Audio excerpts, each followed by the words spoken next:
विक्रम ने कहा, पहले मैं खुद ही चाय बनाता था, पर जब से आप आई हो तो मालिक मेरे से चाय नहीं बनवाते हैं। इसी वजह से उन्होंने मेरी सैलरी आधी कर दी है।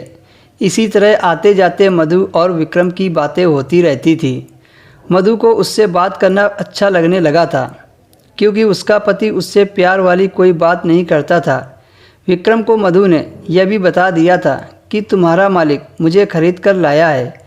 यह सुनते ही विक्रम चौंक गया और कहने लगा, एक तरफ से वह तो इतने संस्कारी लगते हैं और कहते भी हैं कि मैं वैद्य हूँ, हम लोग खानदानी वैद्य हैं, और दूसरी तरफ इस तरह की हरकत, किसी की बेटी को खरीदना।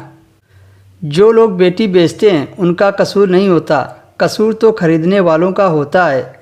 मधु कहने लगी, मेरे माँ बाप तो मजबूर थे, मेरी 4 बहनें थीं, मेरा बाप तो बहुत गरीब था, इसलिए मुझे बेच दिया, पर इसकी क्या मजबूरी थी जो किसी की बेटी खरीदनी पड़ी। यह सही तरह से किसी से शादी तो कर सकता है, पर किसी के साथ वह सुहाग रात नहीं मना सकता है।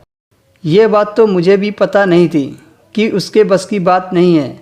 आज जब मैंने इनको अपने साथ लेटने को कहा तो उन्होंने मना कर दिया कि जो तुम सोच रही हो मैं वो सब नहीं कर सकता। मैं बच्चा पैदा करने के लायक नहीं हूँ, और ना ही यह मुझे मेरे घर पर बात करने देता है। एक दिन मैंने कहा कि मेरे माँ बाप को फ़ोन लगा दो ताकि मैं उनसे बात कर सकूं। खैर एक दिन उसने मेरी बात करवा दी, पर जब फ़ोन लगाया तो पता चला कि मेरे माँ बाप घर पर नहीं थे, उनके घर में ताला लगा हुआ था।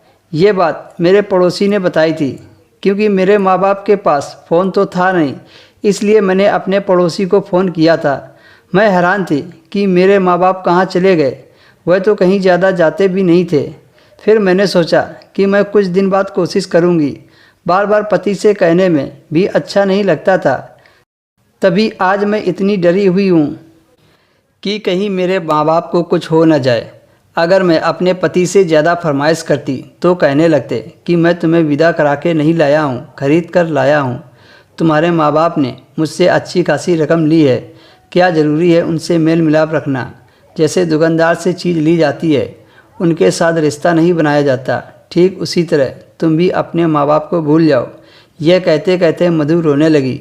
विक्रम ने कहा, मैं तुम्हें पति वाला प्यार तो दे सकता हूँ, पर माँ बाप का प्यार नहीं दे पाऊँगा। मधु ने कहा, चलो कम से कम पति वाला प्यार ही मुझे दे देना। मधु ने कहा, आज रात को मेरे कमरे में आ जाना। जब रात हुई तो विक्रम मधु के कमरे में पहुँच गया। और फिर दोस्तों इसके आगे की स्टोरी आपको नेक्स्ट वीडियो मिलेगी।